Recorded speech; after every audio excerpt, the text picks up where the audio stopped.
Good morning.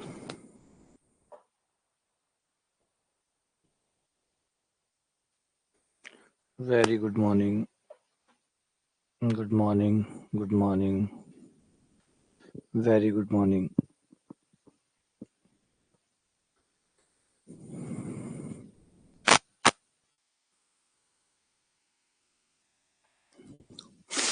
Good morning. Good morning. Good morning.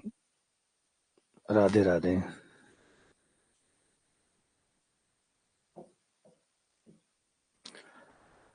Good morning. Very good morning. Good morning. हाँ, जिन लोगों के PG के topic शामिल है, जिनके सिलेबस में जैसे फर्स्ट ग्रेड वाले हैं, वर्ग 1 वाले हैं, तो जिनके भी सिलेबस के अंदर पीजी के टॉपिक शामिल है, उनकी क्लास आज दोपहर से स्टार्ट हो जाएगी और दोपहर में हम स्टार्ट करेंगे रिंग थ्योरी से। कुछ टॉपिक हैं जो पर्टिकुलरली सिर्फ वर्ग 1 और फर्स्ट ग्रेड के अंदर ही है, जैसे एक स्पेशल फंक्शन है, एक रिंग थ्योरी है, एक टेंसर है, लीनियर अलजेब्रा है। तो इस तरीके से कुछ 4 या 5 टॉपिक ऐसे हैं जो पर्टिकुलरली केवल फर्स्ट ग्रेड के ही टॉपिक हैं।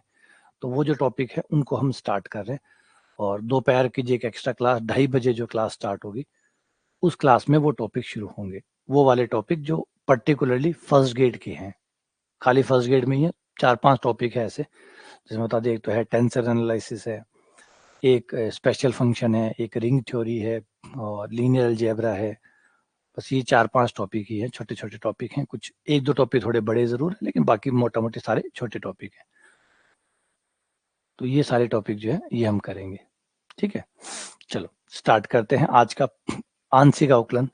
आंशिक अवकलन में हमने लास्ट टाइम तक आयलर प्रमेय को पढ़ा था। अब आयलर प्रमेय से आगे चलते हैं। एक छोटी सी चीज जो है उसको पढ़ के फिर आगे चलते हैं, जिसका नाम है geometrical meaning. Geometrical meaning of partial differentiation.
अच्छा ठीक है, अब देखो, अब ठीक आ रही है?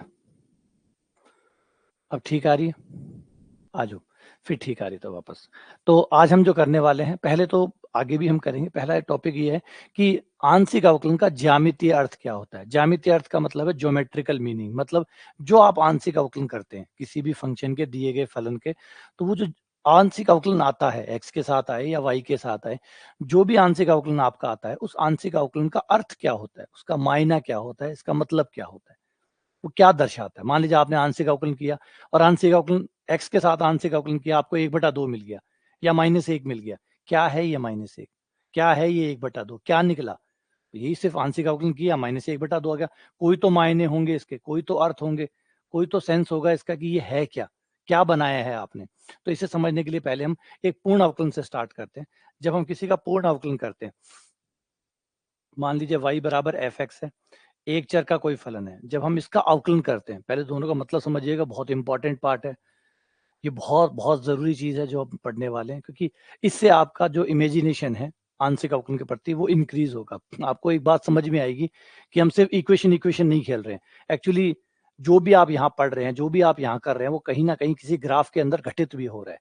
किसी ग्राफ के अंदर वो सब कुछ घटित हो रहा है, वो किसी ग्राफ में कोई चीज है जो बन रही है वहां पे, है ना, उसे समझना है।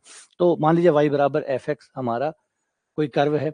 इस कर्व में जब हम आउकलन करते हैं, इस कर्व पे जब हम कोई आउकलन करते हैं dy बाई डी एक्स, ये आ गया एफ डैश एक्स।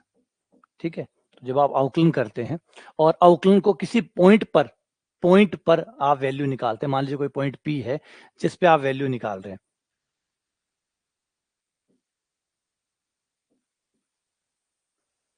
आपने पॉइंट P रख दिया, तो ये P पॉइंट पे जो आपने आउकलन निकाला है, एक्चुअल में ये हो ये रहा है कि ये जो आपका ग्राफ है एफ एक्स, इस ग्राफ में जो P पॉइंट है, उस P पॉइंट पे खींची गई स्पर्शरेखा की ढाल है ये ढाल है, ये जो आपने आउकलन किया है इसका और P बिंदु रखा है, तो आपको P बिंदु पे उस वक्र पे उस पॉइंट पर खींची गई स्पर्शरेखा की ढाल मिली। ये स्लोप ऑफ द टेंजेंट है।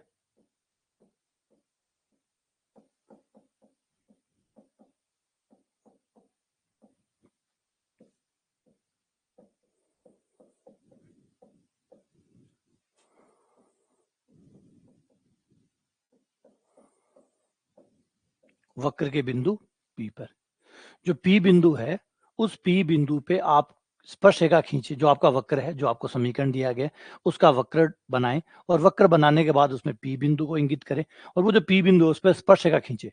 उस स्पर्शरेखा की जो ढाल है वही आउकलन का मायना है। आउकलन आपको उस वक्र की उस बिंदु पर ढाल बताता है कि वो कितना ढाल है। ढाल का मतलब है झुकाव, कितना झुका हुआ है। मतलब चित्र में देखें तो हम कुछ ऐसा कर रहे हैं, मान लीजिए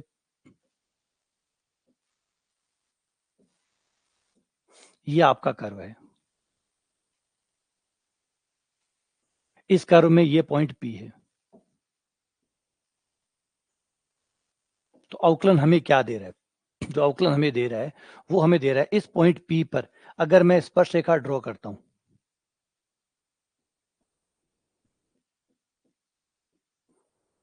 तो ये जो स्पर्शरेखा है, ये जो भी एक्स एक्स के साथ कोण बनाएगी थीटा, जो भी कोण बनाएगी थीटा, उसका टेन में मान निकाल लीजिए, टेन थीटा जो कि ढाल कहलाती है। ढाल जो है वो टेन थीटा कहलाती है। स्पर्श रेखा द्वारा एक्स एक्स के साथ बनाए गए कोण का टेन में जो मान होता है उसको ढाल कहते हैं। तो ये आपको ढाल मिली है, यानी टेन थीटा मिला है। अब आप ढाल दो तरीके से निकाल सकते थे। एक तो तरीका था कि आप थीटा का मान रखें, टेन का मान निकालें, इससे आपको थीटा कैलकुलेट करें और फिर आप आउकलन करके थीटा का मान निकाल के आप टेन में मान निकाल लें, वो ढाल होगी। एक तरीका ये है कि आप क्यों थीटा निकालें, क्यों आप ग्राफ ड्रॉ करें, इससे बच्चा सीधा आउकलन करे और आउकलन में ले जाके पी रख दें, वो भी उसी ढाल के बराबर है। तो ये आसान कर दिया इसने, बहुत आसान कर दिया। ये प्रैक्टिकल नहीं था, ये जो अभी आप सुन रहे हैं कि स्पर्शरेखा खींचो। पहली बात तो क्या आप सारे वक्र को ड्रॉ कर सकते हैं? जवाब है न, नहीं कर सकते। फिर नहीं कर सकते तो स्पर्शरेखा ड्रॉ करना नामुमकिन है। लेकिन ये क्या करता है, ये बिना स्पर्शरेखा ड्रॉ किए हुए, बिना कोई चित्र बनाए सीधा आपको ढाल दे देगा। तो अवकलन का ये यहाँ पे अर्थ रहता है। ये जो ज्यामितीय अर्थ है वो ये रहता है कि आपको किसी भी बिंदु, वक्र के किसी भी बिंदु पे ढाल निकालनी हो तो आप सीधा निकाल सकते हैं। तो ये हो गया। अब ये तो था पूर्ण अवकलन। अगर यही अवकलन आंशिक में होता तो क्या होता? आंशिक भी क्या ढाल देता, और ढाल देता तो कैसे देता? अब आंशिक अवकलन पे आ जाते हैं। आंशिक अवकलन में थोड़ा सा मामला फंस जाएगा, क्योंकि अब हमारे पास दो इंडिपेंडेंट वेरिएबल होंगे। एक जो होगा डिपेंडेंट, मतलब आश्रित, जो फंक्शन है वो आपका आश्रित होगा, और कम से कम दो, तो दो से ज्यादा भी हो सकते हैं, दो तीन चार पांच कई हो सकते हैं, लेकिन एक तो पक्का हो गया। एक तो आपका आश्रित चर हो गया, जो फलन है वो आश्रित है, वो निर्भर कर रहा है। निर्भर कर किन पे रहा है? एक्स और वाई पे। अब यहाँ पे जब यहाँ पे दो मायने हैं, एक है एक्स के सापेक्ष आंशिक अवकलन, एक है वाई के सापेक्ष आंशिक अवकलन, किसी भी पॉइंट पी पे। तो क्या होगा पी पॉइंट पे? जब आप del Z over del X निकालेंगे on point P, del Z over del Y on point P, तो ये क्या बनने वाला है, क्या बनाने वाला है? ठीक है, इसको धीरे धीरे समझना है, थोड़ा सा जटिल है, समझने में परेशानी होगी, क्योंकि अब हम एक्चुअली 3D चले गए हैं, 2D नहीं रहे हैं, क्योंकि हमारे पास दो तो एक्स वाई है, एक जेड है, तो तीन चीजें हो गई, मतलब त्रिआयामी हो गए हम। अब जो भी हमारा डायग्राम होगा वो 3V में होगा। अब ये क्या कर रहा है, जैसे ही आप x के सापेक्ष आंशिक अवकलन करने उतरेंगे, जैसे ही आप x के सापेक्ष आंशिक अवकलन करने उतरेंगे, क्या होगा? y कांस्टेंट होगा। y को आप फिक्स कर देंगे। अब y आपका कांस्टेंट हो गया, जो भी है, क्योंकि आंशिक अवकलन का मतलब यही होता है कि आपने x को x के साथ कर रहे हो, y को आपने कांस्टेंट कर दिया। फॉर एग्जांपल के लिए y कुछ देर के लिए अब a हो गया, आपका सवाल बन गया f x, a, क्योंकि y आपका a हो चुका है, y जो है वो अब आपका a हो चुका है, और अब आप इसका आंशिक अवकलन करने वाले हैं। अब दिखने में ये जो फंक्शन है, पहले ये 2 वेरिएबल का हुआ करता था, अब 2 वेरिएबल नहीं रहे। अब आपका जो a है, जो y था, वो अब कांस्टेंट बन चुका है। कांस्टेंट बनते ही आपका त्रिविमीय से द्विविमीय पे आप आ गए, त्रिविमीय से द्विविमीय पे आ गए। अब आपके पास दो ही है, z और x, क्योंकि y तो कांस्टेंट हो चुका है, y तो कांस्टेंट हो चुका है, रिपीट कर रहा हूं, y कांस्टेंट हो चुका है। अब आपका जो त्रिविमीय था, पहले आपके पास था x, y, z, तीन चीजें थी। अब आपका जो y है, क्योंकि जैसे आप आंशिक अवकलन करने जाते हैं, मैंने बताया था, जैसे आप आंशिक अवकलन करने जाते हैं जिस विशेष के साथ, दूसरे वाला जो भी वेरिएबल है वो कांस्टेंट हो जाता है, तो y कांस्टेंट हो गया, फिक्स हो गया।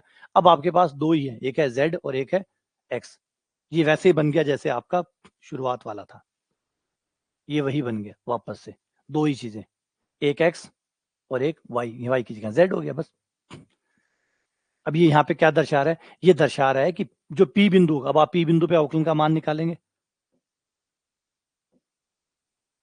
उस P पॉइंट पर आंशिक अवकलन का मान निकालेंगे, तो यही होगा, आपको जो मिलेगा वो ढाल मिलेगी। लेकिन याद रखिए कौन से कर्व की, हाँ कर्व का ध्यान रखिएगा, कर्व पे ध्यान रखिएगा, कौन से कर्व की, कौन से कर्व की, एफ एक्स वाई कर्व में जब y कांस्टेंट हो, y बराबर a हो, उस समय जो उस कर्व का जो हिस्सा बनेगा, थोड़ा सा जटिल है आपका, जो ये त्रिविमीय है, इस त्रिविमीय में अगर मैं y को कांस्टेंट कर दूं, तो मुझे उस कर्व की एक हिस्सा मिलेगा, एक टुकड़ा, क्यों? पूरा नहीं मिलेगा, पूरे में तो y का मान अलग अलग है, पूरे पे तो y के बहुत सारे मान है, लेकिन मैंने y के मान को फिक्स कर दिया। जैसे मैं y के मान को फिक्स करूंगा, वो त्रिविमीय आकृति में सिर्फ वही आकृति बचेगी, वही हिस्सा बचेगा जिसमें y a है। तो वो जो कर्व बचेगा, उस कर्व के उस पॉइंट P पे जाके आपको स्पर्शरेखा की ढाल प्राप्त होने वाली है स्पर्शरेखा की ढाल ही, लेकिन स्पर्शरेखा की ढाल भी स्पेशल है। ये स्पर्शरेखा की ढाल एक पर्टिकुलर केस में बनी है कि जो आपका वक्र था, उस वक्र में आपने y बराबर a पुट कर दिया है। अब आपको वो जो कर्व मिलेगा, अब वो जो कर्व मिलेगा, उस कर्व के किसी पॉइंट P पर आपको ढाल प्राप्त हो रही है। चलो इसको मैं समझाता हूँ, डायग्राम से देखो, जिससे आइडिया समझ में आए कि क्या हो रहा है।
अरे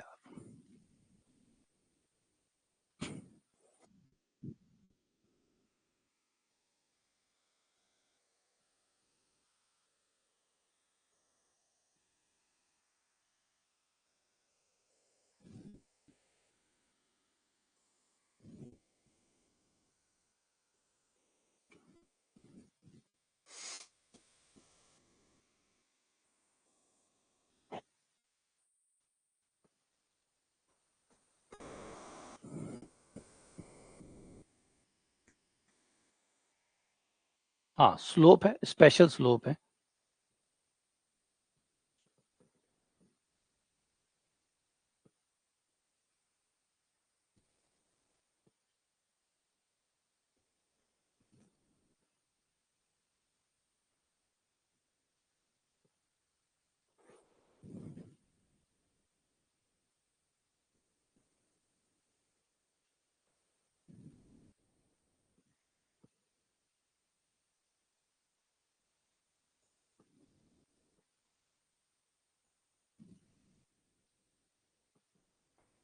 देखो, ये आपका एक गोला है, ठीक है। अगर इसको देखो तो ये आपका गोला हो गया। ये एक समीकरण ले लिया मैंने गोले का समीकरण सिंपल है, x square plus y square plus z square बराबर 1 ले लो, 2 ले लो, 3 ले लो, वो त्रिज्या के बराबर है। तो ये आपका एक त्रिविमीय गोला हो गया। अब यहाँ पे हर कोऑर्डिनेट आपके 3 चीजों से बना हुआ है, एक्स वाई और जेड। ठीक है, आप यहाँ समझ सकते हैं कि जेड जो है, आप एक्स समीकरण है तो अगर आप एक्स और वाई का मान रखोगे तो जेड का मान आ जाएगा। तो इसको ऐसे समझ सकते हो कि जेड फंक्शन है एक्स और वाई का, या एक्स फंक्शन है वाई और जेड का, या वाई फंक्शन है एक्स और जेड का। क्योंकि कोई भी दो रखकर आप तीसरा निकाल सकते हैं, समीकरण में कोई भी दो रखकर आप तीसरा निकाल सकते हैं। तो मान लीजिए जेड फंक्शन है यहाँ पे एक्स और वाई का, समझने के लिए कि जेड एक्स और वाई का फंक्शन है। क्योंकि समीकरण बांध देते ना, समीकरण कहती है कि भाई अब आपको 3 देने की जरूरत नहीं है, आप दो दो तीसरा मैं दूंगी। आप तो सिर्फ दो दो, तीसरा मान मैं दे दूंगी। तो वो तीसरा दे रही है, इसका मतलब वो फलन हो गया। तो फिर आपका z जो है वो फंक्शन हो गया x और y का। अब इस केस में जैसे ही आप, फर्क क्या पड़ता है जब आप y को कांस्टेंट करते हैं, जैसे ही मैं y को यहाँ पे अचर करूंगा, गौर करो, दिखाई दिया ये? जैसे ही मैंने y को कांस्टेंट किया, रुक भाई, जैसे ही मैंने y को कांस्टेंट किया, ये देखो, दिख रहा है, ये पट्टी दिख रही है। जैसे ही मैंने y को कांस्टेंट किया, अब इस कर्व में केवल इतनी सी पट्टी बच गई है, ये सर्कल बच गया केवल। जैसे ही मैंने y को कांस्टेंट किया, y कांस्टेंट होते ही एक पट्टी जो है सिर्फ वो बच गई। क्यों? क्योंकि y का मान मैंने क्या रख दिया, मान लीजिए 1 रख दिया है, 2 रख दिया, तो y का मान जो 2 है, बस केवल वो कर्व बचेगा जिस कर्व पे y का मान 2 है। जिस कर्व पे y का मान 2 है, वो कर्व बचेगा। याद रखिए, इस पूरे कर्व पे y के बहुत सारे मान है, लेकिन आपने y को फिक्स कर दिया। क्यों? क्योंकि आप आंशिक अवकलन करने वाले हैं, और आंशिक अवकलन में आपको y को कांस्टेंट करना पड़ेगा। तो y को एक बार के लिए आपने कोई पर्टिकुलर वैल्यू देके उसको रोक दिया। जैसे आपने रोका, ये गोला एक वृत्त में शिफ्ट हो गया। क्यों? क्योंकि केवल ये वो वृत्त है जिसपे y का मान वो है जो आप चाहते हैं, है ना। y का मान 1 लोगे, ये आ जाएगा, 2 लोगे, कोई और आ जाएगा, बनेगा एक छोटा कर्व। अब आपका 3v में से 2v में हो गया। क्यों? क्योंकि आपने y को इलिमिनेट कर दिया, y को कांस्टेंट कर दिया, रुक गया। अब आ गए इस पे आने के बाद में आपका जो पॉइंट है वो आपको दिखेगा।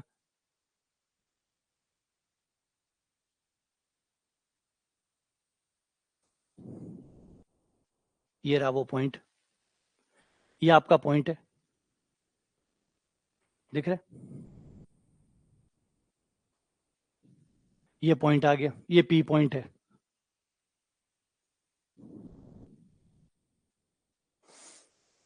ये आपका पी पॉइंट है जो यहां दिख रहा है, ये पी पॉइंट हो गया। तो ऐसे आपने, रिपीट कर रहा हूं दोबारा से, पूरा समीकरण था, लेकिन जैसे आप आंशिक अवकलन करने जाते हैं, आप अपने दो वेरिएबल में से, दो इंडिपेंडेंट वेरिएबल में से एक को कांस्टेंट कर देते हैं। अब उसको कांस्टेंट करने का इफेक्ट क्या पड़ता है कि आकृति 3D से 2D बन जाती है। क्यों? क्योंकि y का आपने एक फिक्स मान कर दिया। अब y का मान करते ही वो आकृति 3D नहीं रही, क्योंकि y तो हट चुका है। कांस्टेंट होने का मतलब y गया, तो वो कर्व आपका 2D में कोई ना कोई छोटा कर्व, उस कर्व का छोटा हिस्सा बन जाता है। बन गया, फिर उस पर आप एक पॉइंट लेते हैं। अब आप पॉइंट पे क्या होते हैं, स्पर्श रेखा ड्रॉ करते हैं। ये रही आपकी स्पर्श रेखा, ये रही स्पर्श रेखा।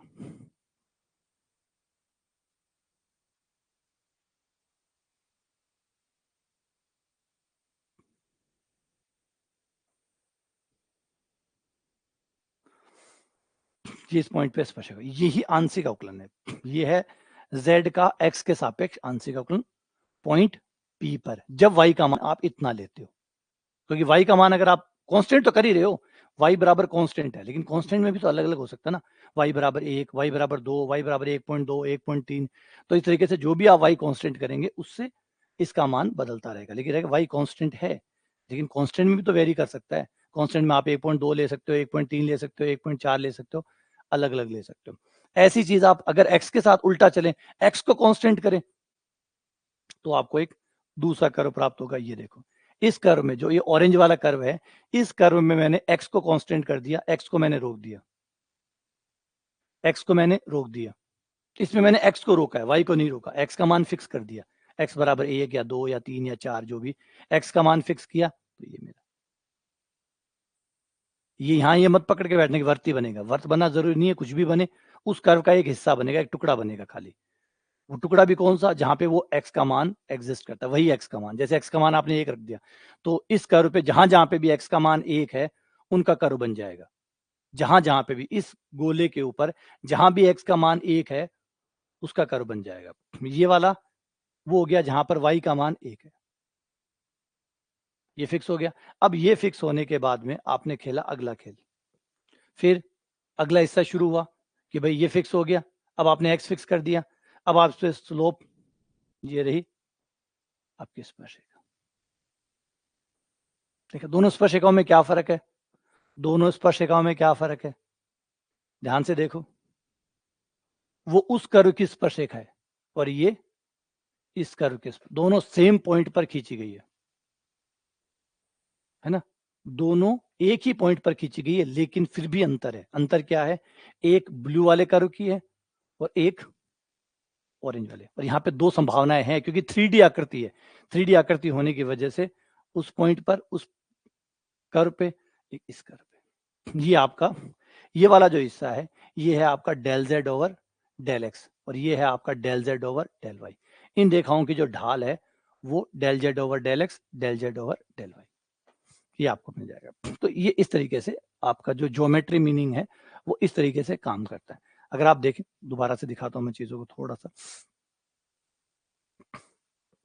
देखो ये आपका गोला है, ठीक है, जैसे ही गोले पे गौर करना, जैसे ही गोले पे आप एक फिक्स पॉइंट करेंगे, आप एक्स को या वाई को किसी को भी फिक्स करेंगे, तो क्या हालत होगी, ये लीजिए, ये मैंने y बराबर 1 कर दिया, y बराबर 1 कर दिया, तो देखो गोले का क्या हुआ,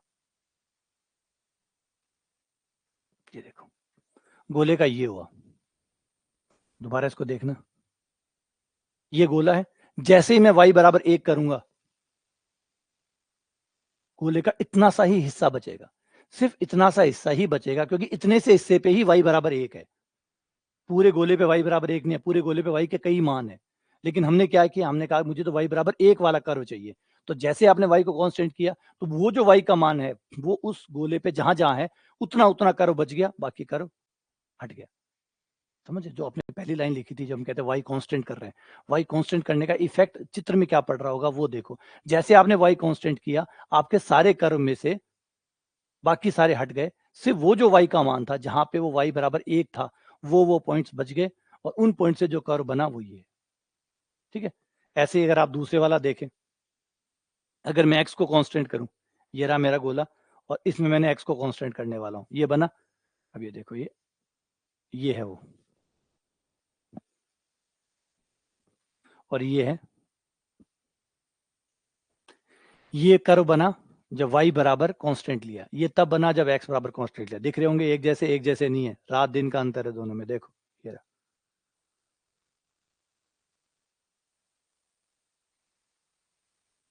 अब दिख रहा है दोनों में,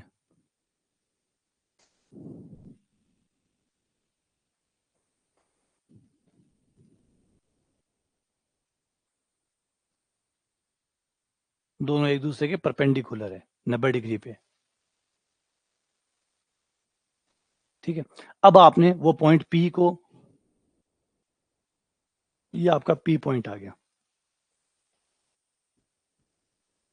ये आपका P पॉइंट आ गया, और P पॉइंट आने के बाद में ये वाली आपकी पहली स्पर्शरेखा आ गई, वो देखो उस कर्व के साथ साथ चल रही है, वो उस कर्व के साथ साथ चल रही है,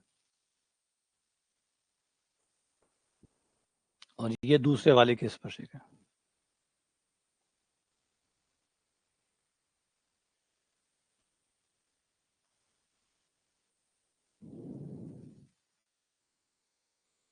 ये दोनों रेखाएं रिप्रेजेंट करती है, दर्शाती है आंशिक अवकलन को।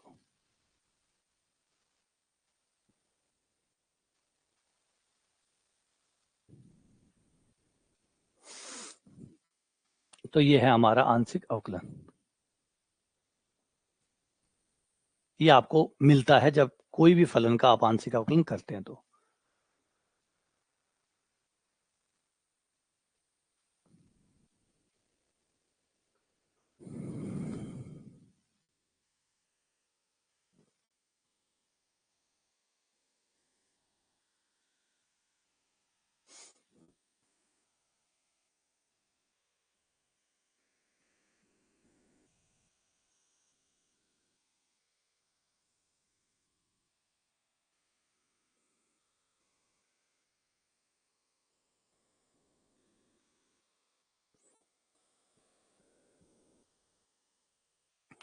ठीक है। ये आंशिक अवकलन का ज्यामितीय अर्थ होता है। ऐसा आप कर रहे होते हैं जब आप किसी का आंशिक अवकलन कर रहे होते हैं, तो एक्चुअली ये हो रहा होता है। बैकग्राउंड में अगर आप देखें, अगर आप चित्र में देखना चाहें कि क्या हो रहा है आंशिक अवकलन करने से, तो ये चीजें हो रही होती है। एक वक्र होता है 3D वाला, 3D वाला 2D में कन्वर्ट हो रहा है, स्पेशल कर्व बनता है, फिर स्पेशल कर्व पे एक पॉइंट बनता है, उस पॉइंट पर एक स्पर्शरेखा ड्रॉ होती है, और जो अवकलन की वैल्यू होती है आंशिक अवकलन की, वो वैल्यू उस रेखा की ढाल होती है। ठीक है ना।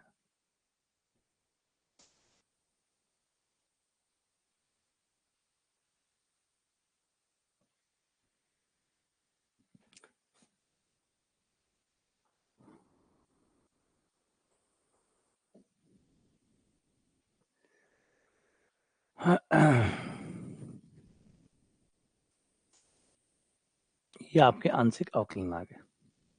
ठीक है। तो एक्चुअली में जैसे कहा कि ये ढाल है, ये जो है ना, ये सबकी सब ढाल है, ये भी ढाल है और ये भी ढाल है, लेकिन स्पेशल ढाल है ना, स्पेशल केस भी ढाल है। जब आप स्पेशल स्थितियां बनाते हैं, उनके ऊपर एक तरह की ये परिवर्तन की दर, क्योंकि ढाल परिवर्तन की दर होती है। ढाल का मतलब होता है परिवर्तन की दर। उस पॉइंट पर, उस कर्व पर होने वाले परिवर्तन को उस पॉइंट पे वो दर्शाता है। तो एक तरह से देखो तो वो ढाल है। ढाल का एक मतलब ये भी होता है कि वो आपको परिवर्तन की दर देती है, रेट ऑफ चेंज देती है। कितना रेट ऑफ चेंज होगा, कितना रेट ऑफ चेंज होगा। जैसे रतन पूछ रहा है कि क्या रेट ऑफ चेंज हो, रेट ऑफ चेंज का मतलब यहाँ पे ये है कि अगर आप मान लो गाड़ी लेके जाओ, तो गाड़ी लेके जाओ तो किसी पॉइंट पर आप कितना परिवर्तन ला सकते हो, किसी पॉइंट पर आप मैक्सिमम कितना परिवर्तन ला सकते हो, वो उस परिवर्तन को दर्शाता है। हम भी गोले पे रहते हैं, बिल्कुल ये जो स्ट्रेटजी मैंने आपको दिखाई है, यही हमारी स्थिति है। हम ऐसे ही गोले पर हैं और ऐसे ही गाड़ी चला रहे हैं, ऐसे ही गोले पर हैं और ऐसे ही गोले पे गाड़ी चला रहे हैं, और हमारे किसी पॉइंट पर होने वाला परिवर्तन हमारे आंशिक अवकलन के बराबर है। हमारे किसी भी पॉइंट पर होने वाला, हमारी गाड़ी की स्पीड में होने वाला परिवर्तन, वो हमारे आंशिक अवकलन के बराबर है।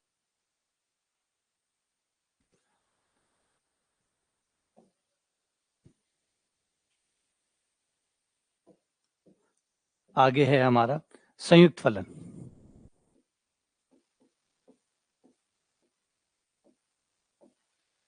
नॉर्मली संयुक्त फलन का जो मतलब होता है, जो हम 12th में यूज करते हैं, या कंपोजिट फंक्शन, कि जब कोई फलन किसी और का फलन हो, तो वो संयुक्त फलन कहलाता है। जैसे एफ ओ जी, एफ ओ जी में क्या होता है, आपका एफ जो है वो जी का फलन है, एफ फलन है जी का, और फिर जी जाके एक्स का फलन है, जी जाके एक्स का फलन है। एफ फलन है जी का और जी जाके फलन है एक्स का, तो एफ ओ जी, एफ ओ जी संयुक्त फलन हो गया। संयुक्त फलन का मतलब हो गया कि अब आप एफ जो है वो निर्भर कर रहा है जी पे, और जी जाके निर्भर कर रहा है एक्स पर। तो यानी यहाँ पे जो स्वतंत्र चर है, एक्चुअली जो स्वतंत्र है वो तो है एक्स, एक्स स्वतंत्र है। एक्स से जी बनेगा, जी से एफ बनेगा, है ना। यहाँ पे जो निर्भरता है वो एक चैन में चल रही है, यहाँ की जो निर्भरता है वो चैन पे चल रही है। एक्स बनाएगा जी को, जी बनाएगा एफ को। यानी अगर आपको एफ में कोई भी परिवर्तन नजर आता है तो वो निश्चित तौर पे एक्स की वजह से आया होगा, लेकिन दूरगामी परिवर्तन है, एक चैन है, परिवर्तन की एक चैन है। एक्स परिवर्तन करेगा जी में, जी परिवर्तन करेगा एफ में, एक्स परिवर्तन करेगा जी में, फिर जी परिवर्तन करेगा एफ में। तो यहां से चैन बन के एक परिवर्तन होने वाला है। यानी कुल मिला के परिवर्तन तो एक्स ही करेगा, परिवर्तन तो एक्स की वजह से आएगा, और आएगा किसमें, एंड में परिवर्तन आएगा एफ में। तो एफ में जो भी परिवर्तन दिख रहा है वो दिख तो एक्स की वजह से रहा है, और परिवर्तन दिख रहा है तो अवकलन की जगह होगी। अवकलन यानी अगर मैं चाहूं कि एफ में एक्स की वजह से कितना परिवर्तन हुआ तो मैं अवकलन करूंगा, क्योंकि अवकलन मुझे परिवर्तन की दर देता है। तो मैं एफ में एक्स के साथ परिवर्तन निकालना चाहता हूं, लेकिन प्रॉब्लम यह है कि परिवर्तन जो निर्भरता है वो सीधी नहीं है, निर्भरता सीधी नहीं है। एफ की निर्भरता डायरेक्ट एक्स पे नहीं है, एफ की निर्भरता जी पर है, और जो जिस पे निर्भर करता है अवकलन उसके साथ होता है। तो आपके एफ का अवकलन होगा जी के साथ, क्योंकि एफ जी पे निर्भर करता है, और फिर आपका जो जी है वो आगे जाके एक्स पे निर्भर करता है, फिर जी का अवकलन होगा एक्स के साथ। इसे कहते हैं चेन रूल।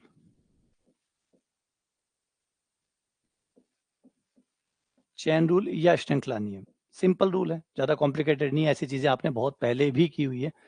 और मतलब सिर्फ ये होता है कि भाई आप अवकलन कर रहे हैं, आप देखें यहाँ पे कि फाइनल एंड यूजर कौन है, एंड है एफ जिस पे प्रभाव पड़ेगा, और परिवर्तन ला कौन रहा है, तो जवाब है एक्स। जी तो इंटरमीडिएट है, जी तो इंटरमीडिएट, जैसे कंपनी है तो माल बनाती है वो तो कंपनी बनाती है, जो खरीदता है वो एंड यूजर खरीदता है। तो बिचौलिए कौन है, बिचौलिए सिर्फ इंटरमीडिएटर है, वो सामान को ला रहे हैं, अपना कमीशन रख रहे हैं और आगे भेज रहे हैं, ला रहे हैं अपना कमीशन रख रहे हैं आगे भेज रहे हैं, बस वो कर रहे हैं। ना वो यूज करते हैं ना वो बनाते हैं, ना वो बनाते हैं ना वो यूज करते हैं।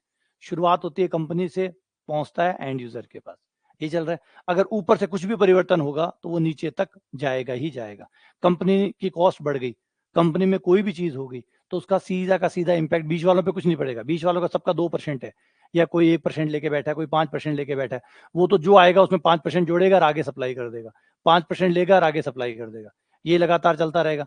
भुगतेगा कौन, चुकाएगा कौन, जो अंतिम उपभोक्ता है ना। तो कंपनी कुछ भी परिवर्तन करती है अपने नियमों में, अपने सामान में, वो सारा परिवर्तन लास्ट में जाना तो नीचे वाले पे है, बीच वाले तो सिर्फ इंटरमीडिएट स्टेप है, बाकी उनका कोई लेना देना नहीं है।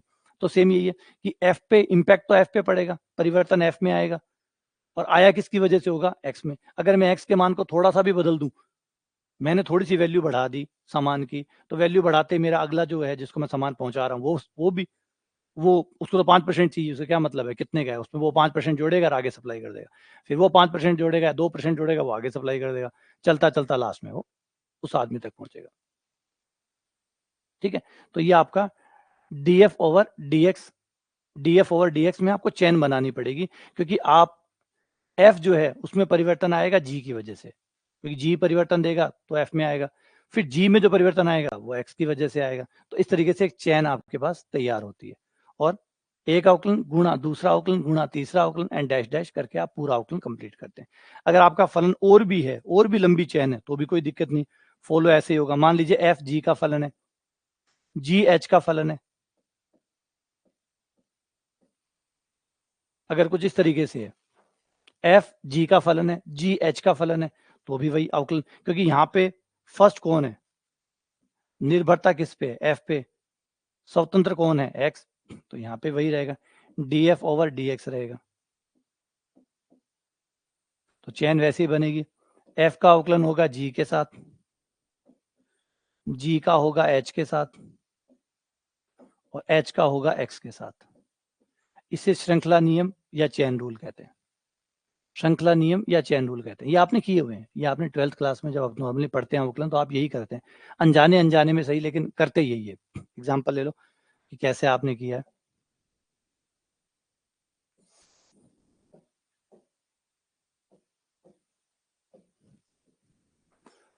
मान लो आपका फंक्शन है sine log x square plus 1। अब आपके यहाँ पे 3 फलन है, अब यहाँ पे आपके 3 फलन है, अगर एक एक को नाम देना चाहो तो नाम दे सकते हो, बिना नाम दिए भी कर सकते हो, नॉर्मली हम बिना नाम दिए करते हैं। ये है हमारा एफ, एफ निर्भर करता है लोग पर, log निर्भर करता है x स्क्वायर प्लस 1 पे। तो आपके यहाँ पे 3 फलन है, यहाँ पर आपके 3 फलन है। एक है f यानी साइन, साइन के अंदर log, log के अंदर x स्क्वायर प्लस 1।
तो यहाँ पे जो भी आप करेंगे, बैक टू बैक आप 3 अवकलन करेंगे।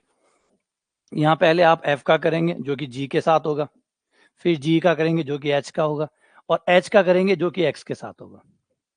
और इस तरीके से आपको मिल जाएगा f का x के साथ, जो आप करते हैं नॉर्मली। नॉर्मली यही होता है कि आप f का x के साथ करते हैं, और बीच में जो चैन है उसको फुलफिल करते हुए चलते हैं, क्योंकि चैन डायरेक्ट निर्भरता तो है नहीं ना, चैन से निर्भरता है, निर्भरता है लेकिन चैन से है, एक चैन बनी हुई है। अब ये जो चैन होती है बड़ी इफेक्टिव होती है, बहुत ज्यादा इम्पैक्टिव होती है। अगर आपने याद हो बचपन में एक पढ़ा था खाद्य श्रृंखला, खाद्य श्रृंखला में बताया गया था कि ये जो जानवर है हमारे, ये जो पूरी प्रकृति है, इसमें जानवरों की एक श्रृंखला है। इस श्रृंखला में शायद याद होता होगा कि ये शेर है, ये इसको खाता है, ये इसको खाता है, ये इसको खाता है, ये इसको खाता है। इस तरीके से एक चैन पढ़ाई गई थी कि ये चैन है ना, ये एक पूरी एक चैन है। इस चैन में से अगर एक भी जानवर को आप बीच में से हटा दें तो पूरी की पूरी श्रृंखला बिगड़ जाएगी, और पूरा प्रकृति का जो संतुलन है वो बिगड़ जाएगा। अगर आप लोगों को याद हो तो यहाँ हम प्रकृति के अंदर हर जानवर जो है वो कोई ना कोई रोल प्ले कर रहा है। हर जानवर, चाहे वो छोटा हो चाहे वो बड़ा हो, हर जानवर जो है वो इस श्रृंखला में अपना अपना रोल प्ले कर रहा है। आप एक भी जानवर को हटाएंगे, आपको लगता है कि ये छोटा है या बड़ा है या वो है, किसी भी जानवर को अगर आप हटा देंगे तो आप देखेंगे बहुत बड़ा इम्पैक्ट जो है वो श्रृंखला पे पड़ेगा और हम पे पड़ेगा। एक छोटा सा एग्जाम्पल याद आता है कि जब माओ की सरकार आई थी, जब चाइना के अंदर माओ राज करते थे, तो माओ जो थे वो चिड़िया होती है जो चाइना में छोटी, जैसे हमारे यहाँ चिड़ियाएं होती है वैसे चिड़िया होती थी। माओ को बहुत इरिटेट करती थी चिड़िया, चिड़िया जो थी उससे वो बहुत इरिटेट होते थे। तो उनका था कि जितनी भी चिड़िया हैं इनको मार दो। और उनका कारण ये था कि ये चिड़िया जो होती है ये हमारे फसल को खा जाती है, हमारे ये खा जाती है, चिड़िया चुग गई खेत जैसे हम कहते हैं। तो ये चिड़िया जो है वो हमारे फसल को खा जाती है, तो आप चिड़ियाओं को मार दो और ज्यादा से ज्यादा चिड़िया मारो। तो उन लोगों ने क्या किया, उस समय चाइना के अंदर एक बड़ा सा एक तरह से रिवोल्यूशन शुरू हो गया चिड़ियाओं को मारने का। तो छोटे छोटे बच्चे चिड़िया को मतलब शिकार करते थे चिड़िया को। तो उन लोगों ने बहुत हद तक काफी बड़े मात्रा में जो चिड़िया थी उनको मार डाला।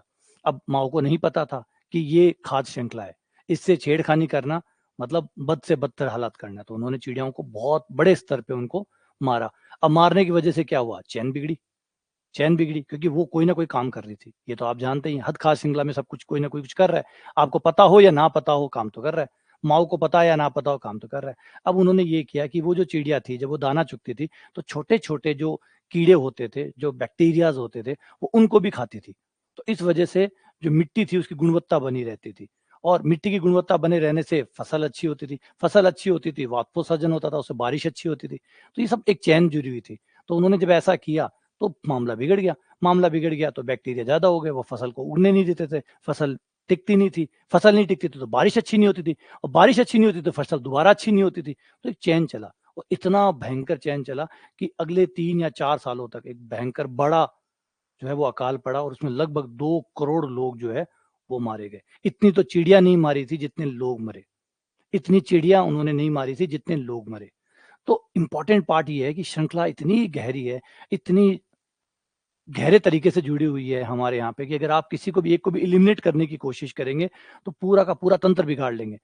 प्रत्यक्ष अप्रत्यक्ष रूप से आप जुड़े हुए हैं।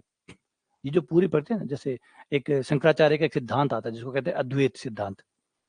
अद्वैत सिद्धांत, अद्वैत का मतलब होता है नॉर्मली कि सब कुछ एक है, सब कुछ एक है, ये पूरी दुनिया एक है। आपको नजर आ रहा होगा, लग रहा होगा, आप अपनी परिभाषा में आपको अपने आप को तय करते होंगे कि मैं सिर्फ इतना हूं, मैं सिर्फ इतना हूं, जितना मेरा शरीर, जहां तक मेरा खत्म होता है वहां तक मैं हूं। तो आप अपने आप को फीलिंग करेंगे, जब आपको कोई घूर रहा होता है तो वो आपको टच नहीं कर रहा होता, लेकिन फिर भी आपको महसूस हो जाता है कि कोई आपको घूर रहा है आपके पीछे से, आपके पीछे से आपको कोई घूर रहा है। इसका मतलब आपका शरीर उतना नहीं है जितना आप समझ रहे हैं, ये थोड़ा सा बड़ा है, ये उससे भी ज्यादा बड़ा है जितना आप समझ रहे हैं। आपका शरीर थोड़ा और व्याप्त है, क्योंकि अगर ऐसा नहीं होता तो बिना टच किए हुए कोई आपको घूर रहा है, इससे आपको पता कैसे लग गया कि कोई आपको घूर रहा है? तो कुछ तो ऐसा है जो आपको, आपके शरीर को थोड़ा बड़ा करता है। दूसरा एग्जाम्पल देखिए कि ये हुआ। दूसरा ये है कि जैसे हम सांस लेते हैं, हमारे अंदर लंग्स होते हैं, फेफड़े होते हैं, जो हम हवा लेते हैं वो हवा को लेते हैं और कार्बन डाइऑक्साइड को बाहर फेंकते हैं, कार्बन डाइऑक्साइड को बाहर फेंकते हैं। तो वही पेड़ आपके सामने, वो पेड़ क्या कर रहा है? आपके द्वारा छोड़ी गई कार्बन डाइऑक्साइड को लेता है, ऑक्सीजन बनाता है और आपको वापस दे देता है। आप अंदर लेते हैं, कार्बन डाइऑक्साइड बनाते हैं, बाहर दे देते हैं। पेड़ बाहर से कार्बन डाइऑक्साइड को लेता है, ऑक्सीजन बना के आपको दे देता है। यानी आपके दो फेफड़े हैं, अगर ध्यान से देखें तो आपके दो फेफड़े हैं, एक जो आपके अंदर है, एक वो जो पेड़ है आपके आस पड़ोस का, वो भी आपका फेफड़ा ही है, वो एक्सटर्नल फेफड़ा है। आपके दो फेफड़े, दो लंग्स है, एक इंटरनल लंग्स, एक एक्सटर्नल लंग। जो पेड़ आपको दिख रहा है वो आपका एक्सटर्नल लंग है। सारे पेड़ों को काट दो, सारे पेड़ों को काट दो, देखो क्या होगा, आपके सारे एक्सटर्नल लंग खत्म हो जाएंगे। सारे पेड़ों को काटने से आपके कुछ नहीं कर रहे, आपको सुरक्षित रख रहे हैं, आपके साथ कोई छेड़खानी नहीं कर रहे। सिर्फ जितने भी पेड़ है उनको काट दो, खत्म कर दो, फिर देखो आप जिंदा रह पाते हो क्या? आप नहीं रह पाओगे। कारण क्या है? आपका यहाँ तो कोई नुकसान ही नहीं हुआ, फिर आप मर कैसे गए? आप इसलिए मर गए कि आपके एक्सटर्नल लंग्स जो थे वो खत्म कर दिए गए। सही है। तो कुछ ऐसी है कि जो आपके प्राण है वो हर चीज में व्याप्त है। चलो एक काम करते हैं, पेड़ों को छोड़ देते हैं, सारे पानी को हटा देते हैं, क्या अब आप जिंदा रह पाएंगे? नहीं। इसका मतलब आपके प्राण कुछ ना कुछ पानी में भी बसे हुए हैं, कुछ हवा में भी बसे हुए हैं। तो हम, अद्वैत सिद्धांत का मतलब यही था कि आप अकेले नहीं हैं, आप इस दुनिया में अकेले नहीं हैं, आप हर चीज से बने हुए हैं, हर चीज आपके जीवन को तय कर रही है, हर चीज। ये सिद्धांत जो था ये अद्वैत का सिद्धांत कहलाता था, और ये बहुत फेमस हुआ था। शंकराचार्य इसीलिए फेमस हुए थे कि शंकराचार्य ने जो सिद्धांत दिया था वो इतना ज्यादा व्यापक था, और इसका कोई तोड़ नहीं था, इसका कोई तोड़ नहीं था। क्योंकि ऐसा बाहर से दिख रहा होगा, अगर आपकी सोचने समझने की ताकत कम है तो आप अपने आप को इतना ही मानेंगे कि बस मैं इतना हूं। लेकिन अगर आप ध्यान से देखें और अपने आस की चीजों को समझे तो आपको पता लगेगा नहीं, मैं इतना नहीं हूं, तो बहुत बड़ा हूं, मैं तो बहुत व्यापक हूं। तो ये अद्वैत सिद्धांत है कि हर चीज आप ही है। जैसे मैंने वो चिड़िया वाला एग्जाम्पल बताया, तो हर चीज आप है। ठीक है। तो वही इंपॉर्टेंट चीज है कि ये रूल है, चैन रूल यही समझाता है कि आपकी हर चीज किसी ना किसी चीज से जुड़ी हुई है। वो चैन से जुड़ी हुई है, इसलिए हमें दिखाई नहीं देता। हमें सिर्फ वो दिखाई देता कि बच्चा, अच्छा एफ, एफ जी से जुड़ा हुआ है, नहीं, जी भी तो आगे जुड़ा हुआ है, एच भी तो आगे जुड़ा हुआ है। तो फाइनली तो आप ये सोचोगे, आप कैडबरी लेने गए या चॉकलेट लेने गए, आप दुकान पे ले आए। अब आप इतना तो समझते ही होंगे कि दुकानदार तो नहीं बना रहा होगा चॉकलेट को, दुकानदार तो नहीं बना रहा होगा, है ना? दुकानदार होगा, फाइनली ये कंपनी होगी। अच्छा, कंपनी भी इंडिपेंडेंट नहीं है, कंपनी को मान रहे हैं, कंपनी भी इंडिपेंडेंट नहीं है। कंपनी किसी से चोको ले रही होगी, किसी से शुगर ले रही होगी, वो भी ऐसे ही कर रही होगी। पूरी एक चेन है, एक पूरा बंद वक्र है जिसमें हर कोई से जुड़ा हुआ है। तो यही आंशिक अवकलन का जो हमारा जो संयुक्त फलन वाला है, अवकलन वाला, वो यही कहता है कि आप पूरी चैन को देखिए, उस पूरी चैन को एनालाइज करिए, और चैन में एंड कौन है? ऑब्वियसली बात है एक्स ही होगा। एंड जो एक्स है, और यहाँ इस साइड का जो एंड है वो एफ है, जो निर्भरता का एंड है वो एफ है। तो आप एफ का एक्स के साथ अवकलन करो, तो चैन से होते हुए अवकलन करना है। तो यहाँ तक तो कोई दिक्कत नहीं थी, यहाँ तक तो आप आदमी नॉर्मली 12th में करते भी आए हैं, कोई परेशानी नहीं है ना? साइन का पहले आप लोग के साथ करेंगे, फिर लोग का इसके साथ करेंगे, फिर इसका इसके साथ करेंगे। एक्चुअली जो अवकलन होता है उसे ध्यान दीजिएगा, पहले आप ये करते हैं कि ये वाला जो साइन है, साइन अब देखने में थोड़ा बड़ा बड़ा लगेगा, लेकिन होता ऐसे ही है।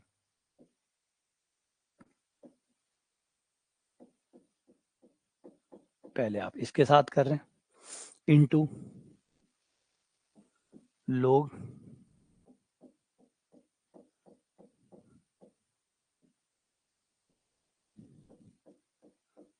एक्स स्क्वायर प्लस 1 के साथ,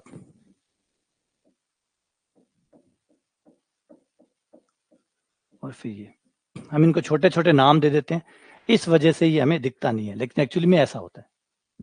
एक्चुअल में ऐसा होता है, पहले इस पूरे फंक्शन का, क्योंकि ये पूरा एफ कहलाएगा, पूरे एफ का जी के साथ होगा, फिर जी का एच के साथ होगा, फिर एच का एक्स के साथ। अब अपना नाम, इसके नाम एफ जी एच कर देते हैं तो हमें छोटे छोटे दिखते हैं, है ना, एफ जी एच ऐसे छोटे नाम कर देते हैं तो छोटे दिखते हैं, लेकिन होता ऐसे, ये चल रहा होता है। ये आप ऐसे कर रहे हैं, आप पहले इसका इसके साथ कर रहे हैं। हाँ, अब आप चाहो तो इनके छोटे नाम रख सकते हो थोड़े से, ताकि इतने बड़े बड़े नाम ना रखने पड़े। इसका नाम यू रख लो थोड़ी देर के लिए, या इसका नाम जी रख लो, जो भी आपको अच्छा लगे। मान लो इसका नाम मैंने जी रख लिया, ये जी हो गया, तो ये भी जी हो गया, और इसका नाम मैंने एच रख लिया, इतना बड़ा बड़ा ना रखना पड़े इसलिए इसका नाम एच, तो ये भी एच हो गया। अब गौर करो कि आपका रूल कैसा दिखाई देगा। अब ये होगा डी साइन जी बटा D G into D G बटा G D H into D H बटा डी एक्स। ये लो, ये ऐसा दिखता है।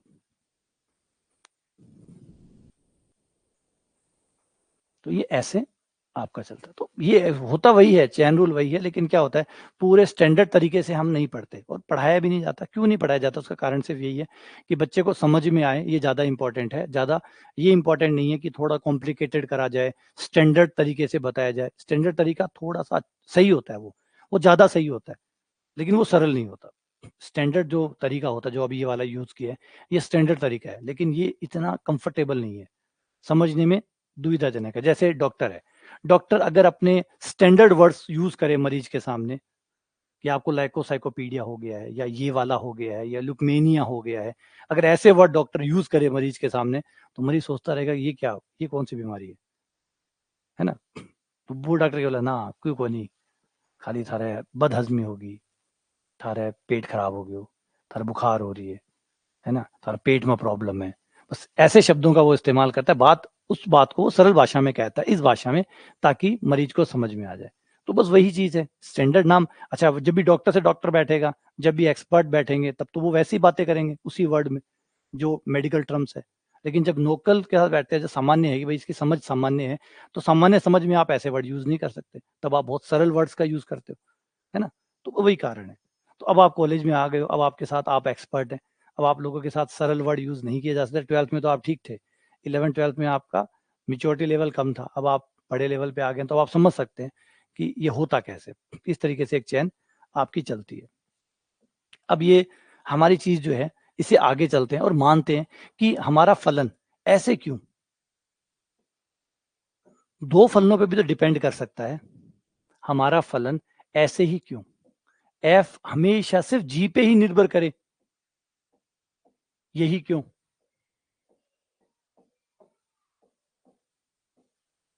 है ना। एफ केवल जी पे निर्भर करे, ऐसा ही क्यों। ये भी तो हो सकता है कि एफ जी पे भी निर्भर करे और किसी फलन एच पे भी निर्भर करे। अब इसका आकलन कैसे होगा। ऐसा नहीं है कि एफ के अंदर जी है, जी के अंदर एच है, नहीं, एफ के अंदर दोनों है, जी और एच। जी का एच से कोई लेना देना नहीं है, एच का जी से कोई लेना देना। एफ अब दो का फलन है, तो अवकलन कैसे होगा। अब चैन कैसे बनेगी, अब चैन कैसे बनेगी। इसकी चैन तो सीधी बन रही थी, क्योंकि एफ के अंदर जी था, जी के अंदर एच था, एच के अंदर कोई और था, अंदर पे अंदर, अंदर पे अंदर था, अब अंदर नहीं है। अब आपका है एफ के अंदर दो फलन है, और वो एक दूसरे के अंदर नहीं है, वो एक दूसरे के अंदर नहीं है, वो दोनों एक दूसरे से सेपरेट है, एक दोनों से अलग है। इस केस में आंशिक अवकलन कैसे, इस केस में अवकलन कैसे होगा। अब भी बात तो वही है, अब भी वही बात है, लेकिन इस बार हमारा डायग्राम 2 डायमेंशन हो गया। एफ डिपेंड करता है, पिछली बार क्या था, पिछली बार लीनियर ग्राफ था। एफ डिपेंड करता है जी पे, जी डिपेंड करता है एक्स पे। अब आपका ऐसा ग्राफ नहीं है, अब आपका ग्राफ ऐसा है। एफ डिपेंड करता है जी पे और एच पे, दोनों पे। ये देखो, क्योंकि जी और एच का आपस में कोई रिलेशन नहीं है, जी और एच का आपस में कोई रिलेशन नहीं है, लेकिन आगे जाके जी और एच दोनों निर्भर करते हैं एक्स पे। यानी अब मल्टी डायमेंशनल जब होगा तो फिर अवकलन कैसे करोगे। अभी भी बात वही है, एक्स आएगा, उससे जी और एच बनेंगे, और जी और एच से एफ बनेगा। रूल वही है, निर्भरता वैसी चल रही है, लेकिन निर्भरता बाई डायमेंशनल हो गई है, कई डायमेंशंस में हो गई है। पहले लीनियर डायमेंशन था तो कोई दिक्कत नहीं होती थी, अवकलन बैक टू बैक हो जाता था, एफ का जी के साथ, जी का एक्स के साथ हो गया, क्योंकि एक सरल रेखा थी। अब सरल रेखा नहीं है अब, और दो क्यों, तीन भी तो हो सकते हैं, चार भी तो हो सकते हैं, बिल्कुल हो सकते हैं। फिर क्या होगा, तो बिल्कुल वैसा ही होगा, अवकलन तो एफ का ही होगा और एक्स के साथ ही होगा, लेकिन चेन थोड़ी सी अलग तरीके से बनेगी। चेन अलग तरीके से बनेगी। सबसे पहले आप एफ का जी के साथ अवकलन करेंगे, लेकिन पूर्ण अवकलन तो नहीं कर सकते, क्योंकि दो बंदे खड़े हैं। जब दो जने होते हैं तो आपको एक को रोकना ही पड़ता है, जब दो होते हैं तो एक को रोकना ही पड़ता है, एक को नियतांक मानना ही पड़ता है, और एक को नियतांक मानने की जो प्रक्रिया है वो आंशिक अवकलन कहलाती है।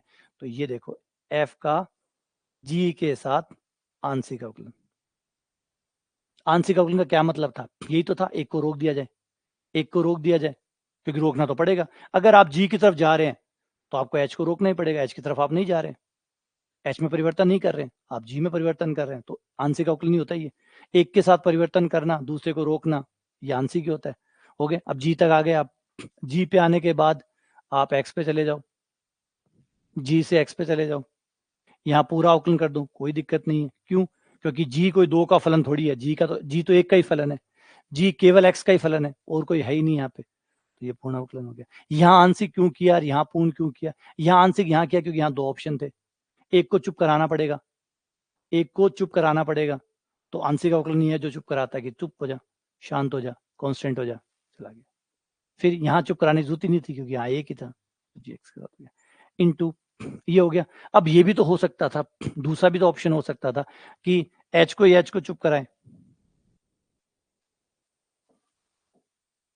ये भी तो हो सकता था कि जी को चुप करा दो। तो हम एफ का एच के साथ, फिर एच का एक्स के साथ, ये लो, ये चेन रूल है। ये बनता है जब आपका फलन एफ जो है वो दो फलनों पे डिपेंड करता है, दो पे डिपेंड करता है, तो ये चेन रूल आपका चलता है, यह चेन रूल चलता है।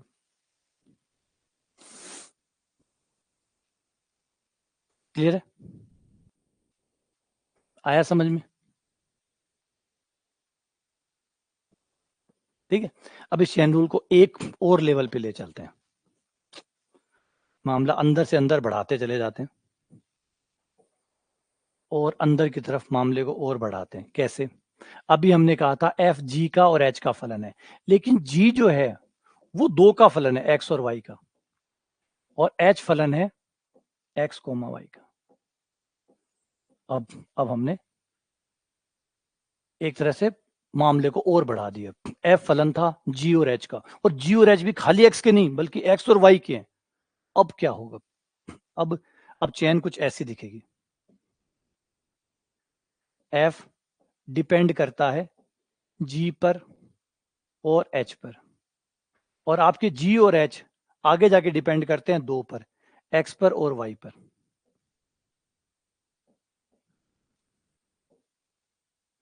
जी डिपेंड करता है एक्स पर और वाई पर, एच डिपेंड करता है एक्स पर और वाई पर। अब निर्भरता जो अंतिम स्वतंत्र है, स्वतंत्र भी इस बार दो है, स्वतंत्र भी इस बार दो है, एक्स और वाई। पिछली बार एक स्वतंत्र था, और जब एक स्वतंत्र होता है तो पूर्ण अवकलन की चर्चा शुरू हो जाती है, क्योंकि एक स्वतंत्र मतलब संपूर्ण अवकलन, एक ही तो है, फिर काहे का आंशिक, एक ही है। तो जब दो होते हैं तो फिर आंशिक का विचार आता है कि भाई एक को करवाओ, है ना। सोचो, घर में किसी का इकलौता बच्चा है, कहाँ झंझट है। झंझट तो तब है जब बच्चे दो हों या तीन हो या चार हो, तब फिर लड़ाइयाँ शुरू हो कि इस बच्चे को ये दो, इसको चुप कराओ, इसको ये करो, तभी तो शुरू होती है ना कहानी। एक बच्चे का क्या, एक बच्चे तो नॉर्मल है, बात ही खत्म, झंझट ही खत्म, वो परेशानियां नहीं होती। वो परेशानियां ही नहीं होती। परेशानियां तब शुरू होती है जब दो हो या तीन हो। तो अब एक था, स्वतंत्र चर एक था, तो सीधा पूर्ण अवकलन हो गया df का dx के साथ, कोई कह भी नहीं सकता, कोई दिक्कत भी नहीं है, क्योंकि f लास्ट है जो निर्भर करता है, और किस पे निर्भर करता है, केवल x पे निर्भर करता है।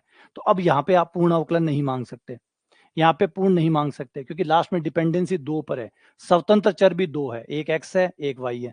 बोलो किसके साथ चाहिए अवकलन, और किसके साथ चाहिए, इसको मतलब एक को चुप कराना पड़ेगा। किसके साथ चाहिए ये डिमांड करो, और डिमांड करोगे तो याद रखिएगा जिसको भी अवकलन मांग रहे हो दूसरे को चुप कराना पड़ेगा, यानी आंशिक हो सकता है। अब यहाँ पे पूर्ण नहीं हो सकता, यहाँ पे पूर्ण नहीं हो सकता, क्यों नहीं हो सकता, पूर्ण होगा कैसे, पूर्ण तब होता है जब एक ही हो, एक तो है नहीं, दो है, दो है तो एक को अवकलन करेंगे, एक को चुप करना पड़ेगा। अब आपके पास यहाँ पे दो चीजें बन सकती है, एक तो del F over del F, D नहीं, या तो del F over del X, या del F over del Y. अब यहाँ पे आप या तो del F over del X बना सकते हो या del F over del Y बना सकते हो। यहाँ पे डी एफ नहीं होगा, क्यों नहीं हो सकता, क्योंकि क्या एफ सिर्फ एक्स पे ही निर्भर करता है, कोई और स्वतंत्र चर नहीं है, जवाब है तो फिर D F over D x कैसे हुआ, वाई भी है ना, वाई जिंदा है अभी, वाई जिंदा है, जब वाई जिंदा है तो D F over D x बना कैसे, D F over D x तो तब बनता है जब एफ सिर्फ अंत में एक्स पे निर्भर करता है, और कोई है ही नहीं अंत में एक्स के अलावा, जबकि वाई भी है। वाई भी है तो वाई का क्या करोगे, कुछ तो करोगे वाई का। अगर आप एक्स के साथ आंशिक अवकलन निकालना चाहते हो तो वाई को कुछ तो करोगे, और कुछ करोगे वो आंशिक अवकलन है, और कुछ क्या करना है, चुप ही कराना है, और चुप कराना है तो आंशिक अवकलन। तो यहाँ पे पूर्ण अवकलन नहीं हो सकता, यहाँ आप तो एक्स के साथ करो या वाई के साथ करो। तो मान लीजिए हम एक्स के साथ करते हैं, तो चैन में आएंगे, पहले हम यहां से इधर आए, यहां से यहां आए, यहां से यहां आए, तो हमने एच को चुप करा दिया, और चुप कराने का काम है आंशिक अवकलन, डेल एफ ओवर डेल जी इनटू, फिर यहां से भी आगे जाना है, फिर चुप कराओ, वाई को चुप कराना पड़ेगा, मतलब फिर आंशिक अवकलन, क्योंकि इधर तभी जा पाओगे ना जब इसको चुप कराओगे, तो फिर आंशिक अवकलन,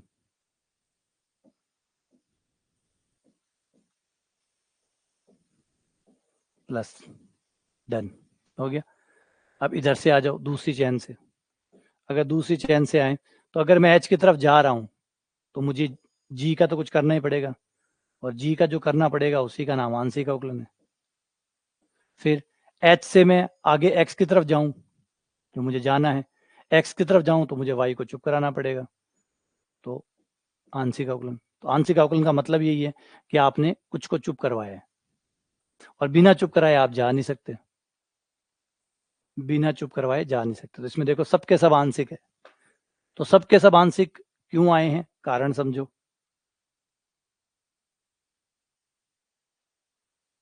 कहाँ चुप हो गया, वाई है ना, आप यहाँ पे आएंगे, आप एक सड़क पे जा रहे हैं तो एक को तो ना कहना पड़ेगा ना, आप इधर जा रहे हैं, इसका मतलब इसको आपने ना कहा है, एक को ना कहोगे ना।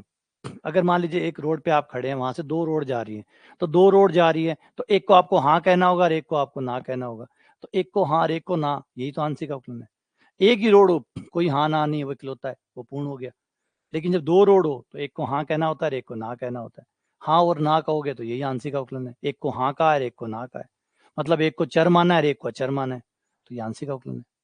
तो यहाँ हर जगह आप किसी पे भी जाओ, सब जगह दो रोडें निकलती है, तो इसका मतलब है जी पे आ जाओ, जी पे दो रोड निकलती है, एफ पे दो रोड निकलती है, एच पे दो रोड निकलती है, तो सभी पे दो रोडें निकल रही है, दो निकल रही है तो पूर्ण अवकलन नहीं हो सकता। हाँ, ठीक है ना। जहां से दो रोड निकलती है, आंशिक अवकलन का मतलब यही बताया था मैंने, याद करो, बताया था मैंने, आंशिक अवकलन क्यों चाहिए हमें। आंशिक अवकलन हमें चाहिए कि अब दो चीजें हैं हमारे पास दो चीजें हैं।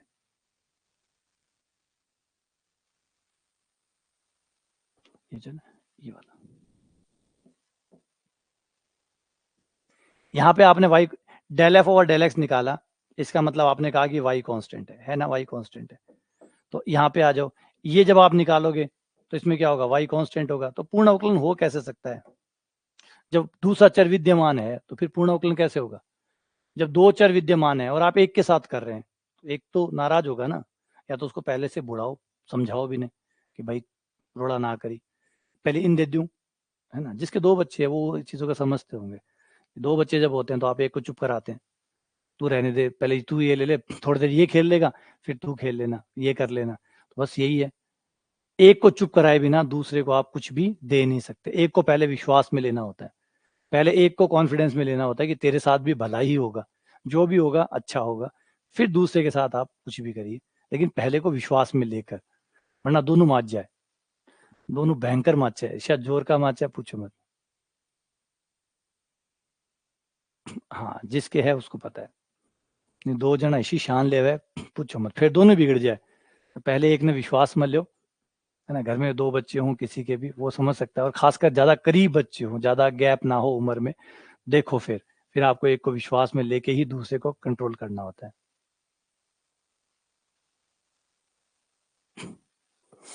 ठीक है, चल आ जाओ, अब सवाल करते हैं चैन बना के।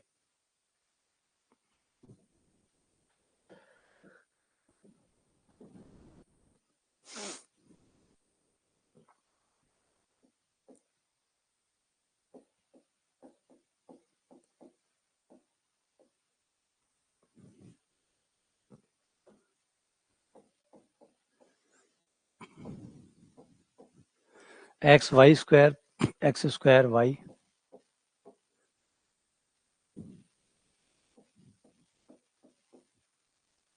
एक्स बराबर 80 स्क्वायर,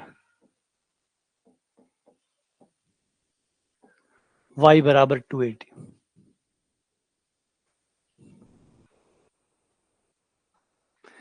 ना बड़े के ऐसा तो नहीं है, लेकिन बड़ा सेक्रीफाइस करे। अब D Z over d T निकालो। तो बिल्कुल पहले तो ये देखो जो पूछा है वो वैलिड है नहीं है, तो बिल्कुल वैलिड है, बिल्कुल वैलिड है। आप देख सकते हैं कि जेड जो है वो एक्स और वाई का फंक्शन है, स्पष्ट है। जेड डिपेंड करता है एक्स और वाई पर, तो बिल्कुल एक्स और वाई पे डिपेंड करता है। अगर आप एक्स को देखें तो एक्स टी का फंक्शन है, वाई टी का फंक्शन है,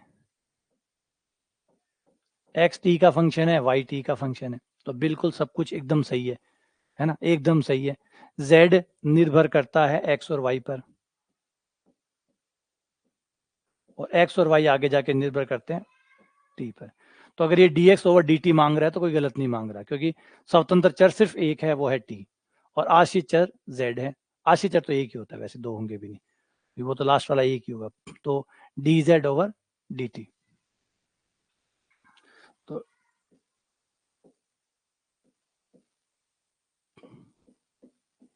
तो पहले जेड का एक्स के साथ, फिर एक्स का टी के साथ, ये चेन बन गई।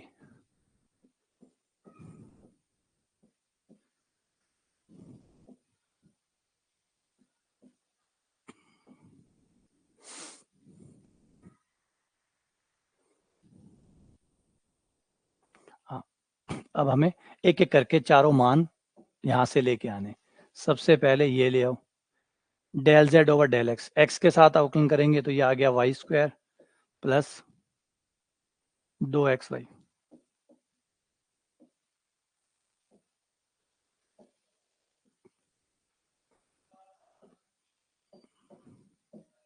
फिर हम d x over d t,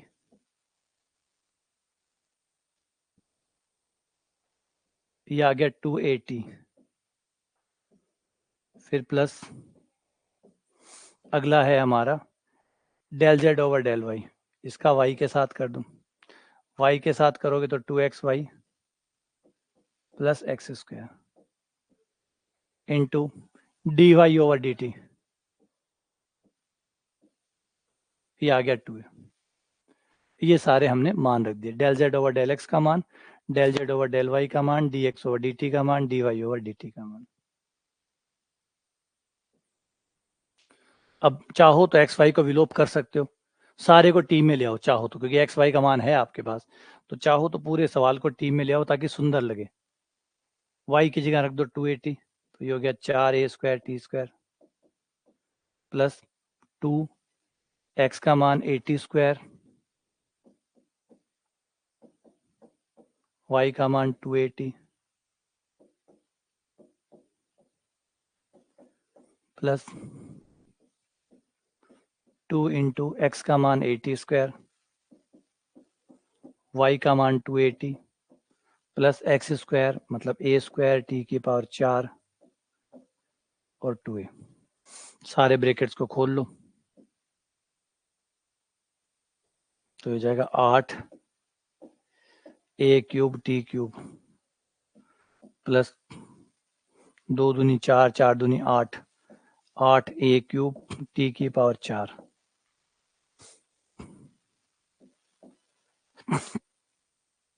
ये हो गया 4a², 4a² तो 8a³ टी की पावर 3 प्लस 2a³ टी की पावर 4।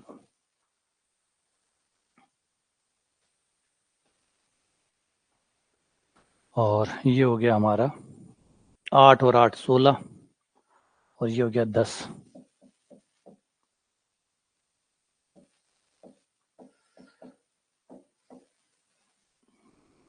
8 और 10 16, और 8 और 8 16, ये हो गया 10a³ टी की पावर 4। देख लेना सही है नहीं है।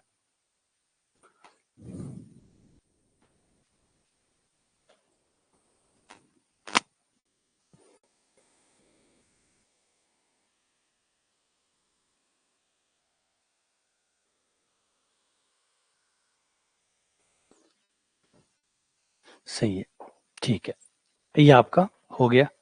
ठीक है, और आगे बढ़ते हैं, एक डबल टू डबल चलते हैं।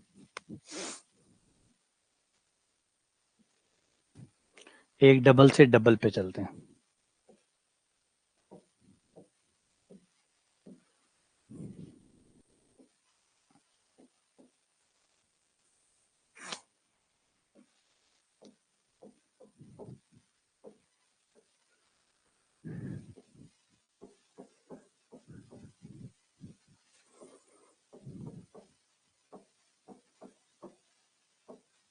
मान लो ये है,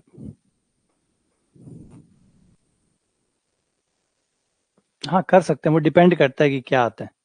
कई बार आंसर टी में, क्योंकि सबको लास्ट में एक फॉर्म में बदलने की कोशिश करता है वो ऐसे नहीं चाहता कि कुछ एक्स में हो, कुछ वाई में हो, कुछ टी में हो। तो अब यहाँ से हम टी का मान निकालें, या यहाँ से टी का मान निकाल के एक्स में कर दे तो एक्स वाई में आंसर आ जाएगा। वो चाहता है कि टी जो स्वतंत्र चर है सब कुछ टी के पदों में आए, क्योंकि लास्ट वेरिएबल जो है उसके पदों में ही सब कुछ आए, और वो एक फॉर्म में भी हो जाएगा। वरना अगर आप टी में नहीं करते हो तो फिर आपका सवाल पूरा एक्स वाई में दिखाई देगा, है ना। भाई हो सकता है आंसर वाला कई बार मांग ले कि एक्स वाई में दे दो मुझे, तो एक्स वाई में निकाल दो। नॉर्मली हम तो लास्ट वाला जो चर होता है उसके रूप में ही कन्वर्ट करने की कोशिश करते हैं। अब यहाँ देखो, यहाँ आपका फलन जो है वो z आपका फंक्शन है u कॉमा v का। u जो फंक्शन है वो x और y का है, v फंक्शन है x और y का।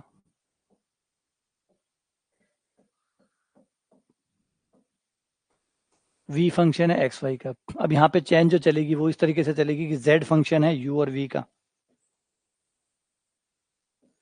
z फंक्शन है u और v का, और u और v फंक्शन है x और y के।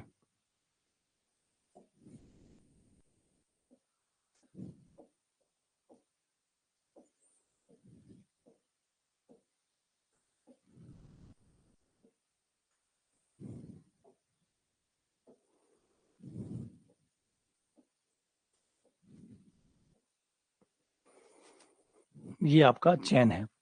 तो इस चैन में हमें अब वही है, दो चीजें हैं एक्स और वाई, करना तो आपको, क्योंकि दो स्वतंत्र चर है, लास्ट में दो है, करना तो एक के साथ पड़ेगा।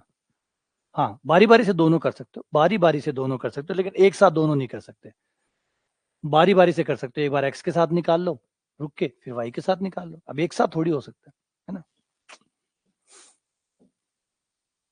तो आप अगर del Z over del x निकालना चाहते हैं, एक्स के साथ करना चाहते हैं, वाई के साथ भी किया जा सकता है, लेकिन किसी एक के साथ तो तय करो पहले किसके साथ करना चाहते हो। मान लो एक्स के साथ करना चाहते हो, तो del Z over del x हो जाएगा। चैन चलाओ, जेड से पहले आप जाओगे यू पे, और फिर यू से जाओगे एक्स पे, प्लस एक और चैन बन सकती थी कि जेड से आप वी जाएं, जेड से आप वी जाएं, और फिर वी से एक्स जाएं, जेड से आप यू जाएं, यू से आप एक्स जाएं, जेड से वी जाएं और वी से फिर एक्स जाएं। तो अब यहाँ पे मान डाल दो, del Z over del you,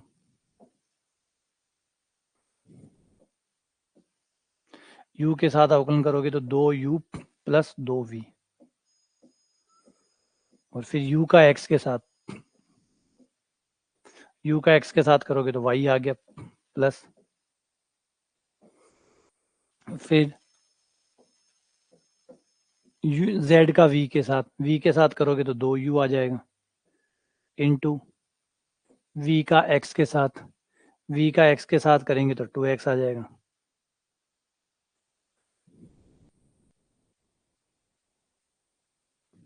ठीक है, ये यहाँ पे आपका हो गया 2u plus 2vy plus 4ux, ये आपका del Z over del X आ गया। अगर आप इसी को y के साथ करना चाहें तो बिल्कुल y के साथ भी होगा, लेकिन जैसे कहा कि होगा, लेकिन क्रम से होगा, पहले आप एक के साथ कर लो, फिर दूसरे के साथ कर लो, होंगे दोनों ही लेकिन एक साथ नहीं होंगे। अब ये लो, अगर y के साथ बनाना चाहते हो तो y के साथ बना लो,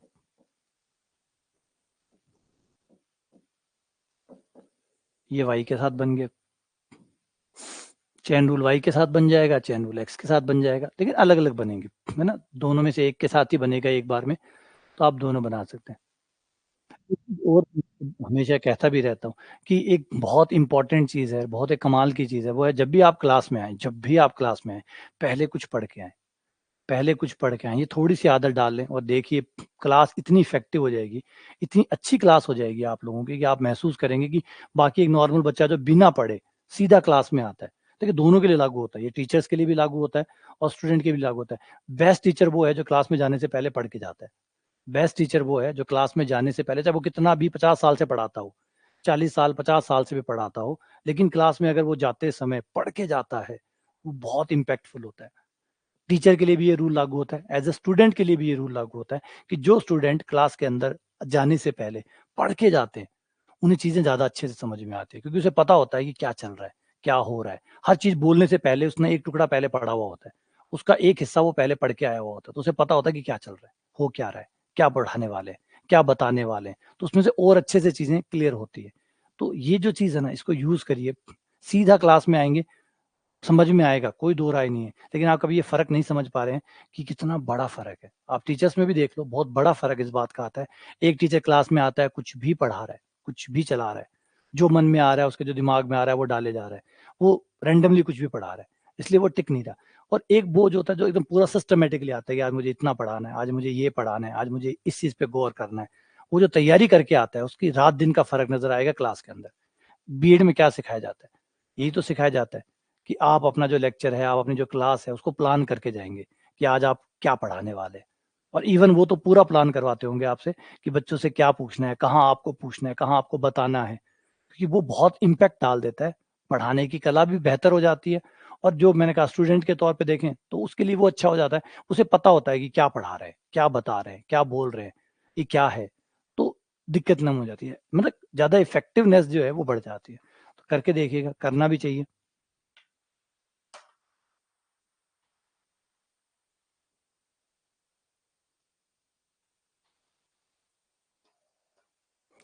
बुक्स नहीं लानी है आपको। जैसे अभी ये मैं पार्शियल डिफरेंशिएशन पढ़ा रहा हूँ, इसी पार्शियल डिफरेंशिएशन के लेक्चर वहां पढ़े हैं, अगर आपने देखा हो तो वहां लेक्चर पढ़े हैं। वो लेक्चर अगर आप देख के यहाँ आते हो, वो लेक्चर अगर वहां से देख के फिर आप यहाँ आते हो, तो वहां बहुत कुछ चीजें आपको क्लियर हो गई होगी। हो सकता है कुछ डाउट रह गए हो, फिर जब आप यहाँ आएंगे तो वो डाउट क्लियर हो जाएंगे। लेकिन अब यहाँ आएंगे, यहाँ पे डाउट लेंगे, फिर तो वो नहीं होने। वो लेक्चर है उनको देखो, वो डाले इसीलिए गए हैं कि उनको देखो, देखोगे समझ में आएगा, बहुत समझ में आएगा। लेकिन कुछ ऐसी जगह भी आएगी जहाँ डाउट होंगे, तो जब वो डाउट होंगे आप यहाँ आइए, फिर यहाँ पे क्लास में करिए, यहाँ अच्छा होगा। तो इस तरीके से एक चैन बनाइए, थोड़ी देर ही पढ़िए, ज्यादा ना पढ़िए, 10-15 मिनट, आधी घंटा। क्लास में आने से पहले वहां से पढ़ के आइए, जो लेक्चर पहले से ऑलरेडी अवेलेबल है उन लेक्चर को देख के फिर यहाँ पे आके देखिए, और फर्क देखिएगा, खुद से महसूस करेंगे आप कि बहुत अच्छा हो जाएगा।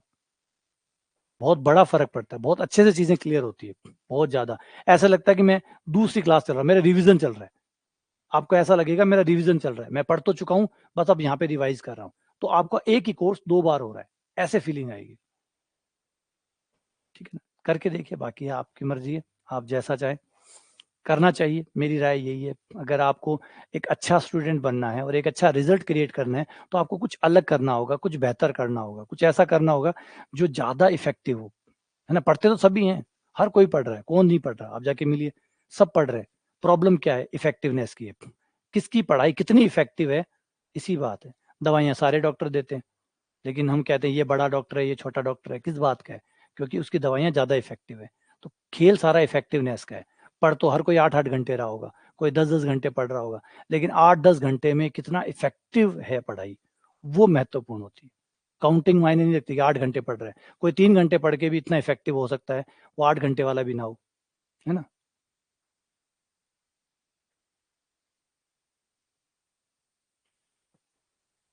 हाँ, तो दोनों लिख दिया ना, एक्स के साथ भी लिख दिया, वाई के साथ भी लिख दिया, दोनों के साथ कर दिया हमने।